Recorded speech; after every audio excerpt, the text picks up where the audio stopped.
Povo missioneiro, quero agradecer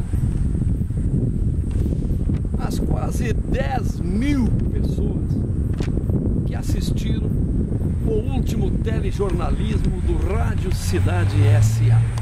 Muito obrigado. Sob a direção do jornalista Jairo Ferreira, nós vamos hoje conversar com o presbítero Haroldo de Souza, que é da Igreja Assembleia de Deus, aqui em Santo Ângelo, capital das missões. Igreja que ainda hoje é liderada pelo pastor João Dornelles, que é uma verdadeira lenda, o pastor João Dornelles, que já está com mais de 90 anos, e hoje está aqui o presbítero Haroldo para representar a Assembleia de Deus. Pastor, hoje no Brasil temos as estatísticas indicando de que em torno de 25% a 30% da população brasileira segue o segmento da filosofia evangélica. Como o senhor analisa o que representa esse segmento religioso para o Brasil? Eu quero agradecer já esta oportunidade, Saragossa, e falar o seguinte: o que eu posso falar a respeito do que representa isso. Talvez a minha própria vida seja um grande exemplo. Fui uma pessoa que passei muitas necessidades na vida, muitas dificuldades. Perdi o pai aos 16 anos, mais velho de 5 filhos. E numa época de muita dificuldade, eu encontrei, o Evangelho me encontrou. E a minha vida foi transformada, me deu uma abertura de entendimento, sabedoria, que me proporcionou hoje ter voltado a estudar, ter feito uma faculdade de Direito, ser formado em Direito, aprovado na OAB, sou gerente da agência de demanda judicial do INSS. E assim como transformou a minha vida, o Evangelho tem transformado a vida de muitas pessoas. A gente tem ajudado muitas pessoas a sair das drogas, mas não necessariamente só nesse sentido. Tem ajudado pessoas que não tinham necessidades financeiras, não tinham necessidades de libertação de vícios, mas que também precisavam dessa sabedoria da palavra de Deus para ter uma melhora na sua vida. Como disse Jesus, ele não veio para os sãos. Aqueles que acham que talvez não têm necessidade, talvez não precisem, não usem desta sabedoria, porque talvez sem saber já o fazem. Mas o Evangelho, onde ele chega, ele traz uma mudança de mente, uma abertura de entendimento, que consequentemente causa melhora na vida das pessoas. Os evangélicos trabalham muito as questões sociais e o socorro a segmentos que estão doentes, se não fisicamente, psiquicamente. Isso. A questão das drogas. Outras, né? Vocês têm muitos movimentos sociais. Tem. A gente sempre procura ajudar. Hoje, particularmente, a Assembleia de Deus não tem aqui em Santo Ângelo um centro específico dela, mas a gente se organiza, temos instituições, temos organizações dentro da igreja, de grupos que se interessam por esse setor e prestam apoio, pessoalmente, nos reunimos. Às vezes, quando surge um caso, a gente reúne, leva pessoas a um centro, dá apoio a quem já faz esse trabalho. E quem sabe mais futuramente também estaremos instalando pessoalmente aqui. Mas há na cidade de Santo Ângelo, de outras denominações, centros que tratam especificamente com essa corrente de pessoas, além do atendimento psicológico e espiritual que a gente dá àqueles que se chegam à igreja, pessoas com depressão, com dificuldades nos lares, relacionamentos familiares conturbados. Pela sabedoria da Bíblia, essas pessoas têm alcançado vitória. Estão presentes nos hospitais, nos presídios, aonde a sociedade está enferma, o evangélico está lá também trabalhando, colaborando. Isso, há o trabalho do grupo de visitação dos hospitais. Já tivemos época em que semanalmente havia cultos nos presídios. Hoje essa demanda é atendida por outras igrejas da cidade, mas é feito esse trabalho também nos presídios, e como também é feito um trabalho social de construção de uma sociedade melhor dentro da própria igreja. Por exemplo, nós temos na nossa denominação o ensino da música. Contamos hoje com uma orquestra com 82 componentes, muito bonita, composta na sua grande maioria por adolescentes e até crianças de 10 anos de idade, pessoas de mais de 70 anos de idade, mas especialmente na vida das crianças, a música, ela transforma, ela marca o futuro daquelas crianças, né? Ela traz algo diferenciado para a vida da criança. Eu fui alvo, né, desse trabalho também quando criança, da música, e eu sei dos resultados que ela produz para o futuro. Então temos uma orquestra com 82 componentes, além de um coral com também 61 membros. Então esta área, ela é muito importante para a construção de uma sociedade melhor no futuro. Hoje nós observamos, eu sou um estudioso da história, principalmente da história antiga, e a gente observa claramente de que as igrejas, mesmo as mais conservadoras, têm sofrido um processo de modernidade, de transformação. Por um lado, isto me parece bom.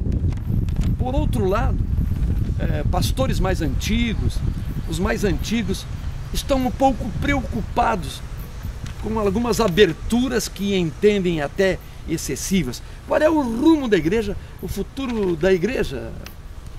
A igreja, ela é um organismo vivo, né? Além da instituição civil, ela é um organismo vivo que interage com a própria sociedade, com as demandas que vão surgindo, e ela vai se transformando, até porque a própria Bíblia recomenda em Romanos capítulo 12 que nós sejamos renovados de dia em dia, sejamos transformados pela renovação do nosso entendimento. Então cada realidade que surge, cada novidade, nós temos que ver o que a Bíblia nos diz a respeito disso e ver se ela dá para assimilar aquela mudança, que atitude devemos tomar em relação àquela mudança que a sociedade está propondo. Algumas mudanças, elas têm sido prejudiciais realmente no sentido doutrinário da igreja. Quando se perde o rumo doutrinário, se tem problemas futuros. Mas essa é uma consequência, é uma tendência natural e prevista até na Bíblia Sagrada de que haja sempre essa transformação. O povo de Israel é um exemplo. Toda vez que eles cresciam, eram estabelecidos, bem estruturados, eles desleixavam naqueles cuidados espirituais que deveriam ter e resultava em prejuízos para eles. Então isso é próprio da natureza humana, que também ocorre dentro da igreja, porque é constituída de seres humanos.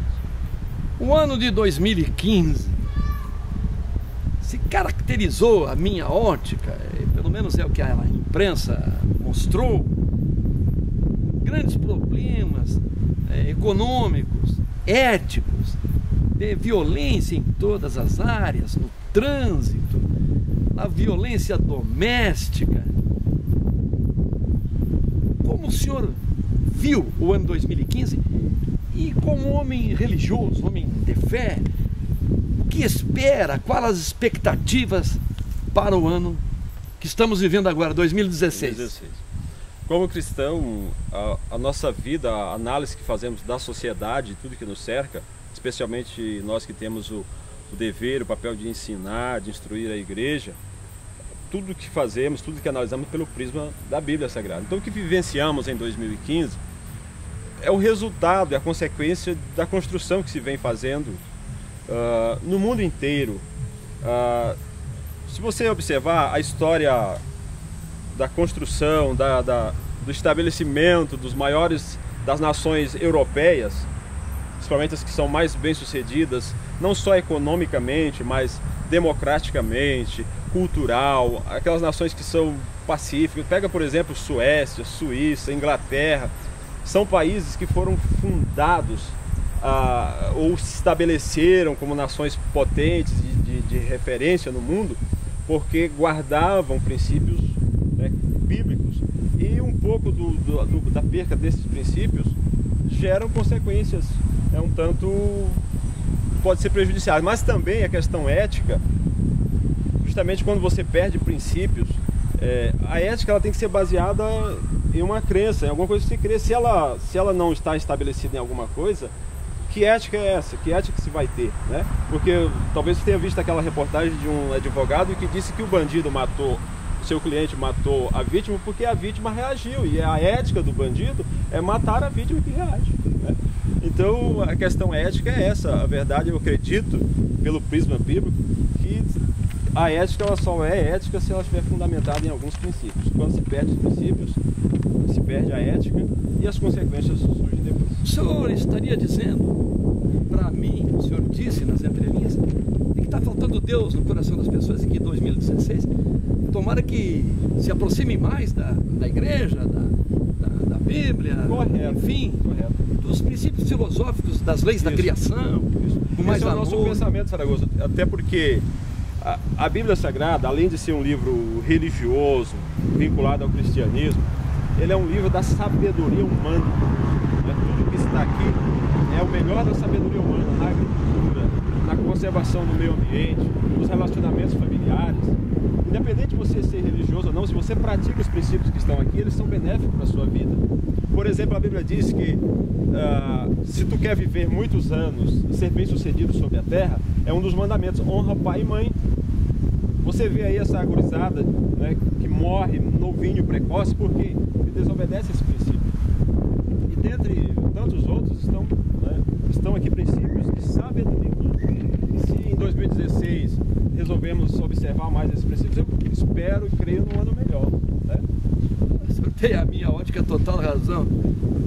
Observar os conselhos, as indicações, a sabedoria de pai e mãe já resolveria muita coisa nesse mundo. Porque os pais carregam aquela bagagem de experiência. O pai só quer o melhor para o filho, sem dúvida nenhuma.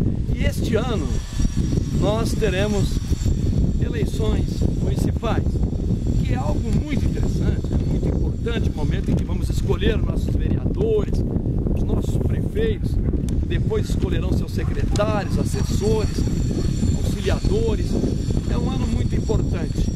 Como cidadão, que o senhor deixa de mensagem ao eleitor nesse momento histórico que viveremos em 2016? O momento político é sempre decisivo, né, para a história da nação, nesse caso dos municípios, mas que reflete como um todo da nação. Então a mensagem que eu deixo é que cada um tenha a consciência do seu papel, né? A consciência da sua importância como elemento participativo do processo eleitoral. O seu voto não é só um voto, não é só aquele momento de você ir lá, ele é parte daquilo que vai decidir o futuro da cidade, principalmente. Então, é analisar, é estudar. O processo eleitoral do ano passado provocou em mim o interesse de estudar o que é a direita, o que é a esquerda e compreender melhor esse processo. Aqui não é o fórum para manifestar esse entendimento que eu tive, mas me foi esclarecedor. Eu pude mudar inteiramente de entendimento a partir do interesse que eu tive de estudar o que são as correntes políticas, os planos políticos, os pensamentos de cada grupo. Então eu tive melhor compreensão, que acredito será de grande auxílio no próximo pleito eleitoral para que eu possa decidir o meu voto. Então eu deixo a mensagem de que todos devem se interessar. A questão que está aí surgindo tanto escândalo no meio político, tanta corrupção, não é motivo para a gente simplesmente dizer agora eu não quero saber de política. Pelo contrário, eu acho que gente boa tem que se interessar pela política, para que a política é a organização da cidade, né? É a organização do estado, do país. Então temos que ter esse interesse e participar do processo. Muito bem. Eu quero agradecer a sua especial gentileza em nome do portal Rádio Cidade S.A. E esse trabalho certamente será visto por milhares de pessoas e a mensagem foi salutar e muito importante. O senhor tem 1 minuto para as suas considerações finais. Muito obrigado. Eu que agradeço a oportunidade e ao portal Rádio Cidade Santo Ângelo, S.A. de Santo Ângelo, pela abertura, né, e por querer ouvir a gente que também tem algo a dizer para a sociedade. Para finalizar e por mensagem final, eu quero deixar uma leitura do livro de Provérbios do sábio rei Salomão, capítulo 30, versículo 24, diz assim: há 4 coisas muito pequenas na terra que porém são mais sábias que os sábios. As formigas, povo sem força, que porém são mais sábias que os sábios, que no verão preparam a sua comida. Os arganazes, povo não poderoso, contudo fazem a sua casa nas rochas, que são os coelhos. Os gafanhotos não têm rei, contudo marcham todos em bandos. O gecko que se apanha com as mãos, ou a aranha, contudo está nos palácios dos reis. Essa passagem ela fala de escolhas sábias, né? Fala da formiga que escolhe preparar o seu futuro, porque ela é um povo fraco, então precisa preparar o seu futuro.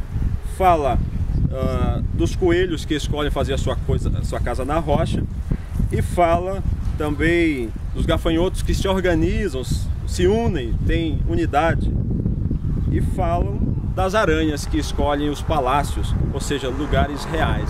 Nós temos que fazer escolhas nobres, escolhas dignas, que trarão com certeza resultados futuros. Que o Brasil, que Santo Ângelo, que todo o nosso país escolha em 2016 coisas nobres, dignas, que o resultado, a colheita é certa. Muito obrigado. Um abraço, missioneiro, e até a próxima semana.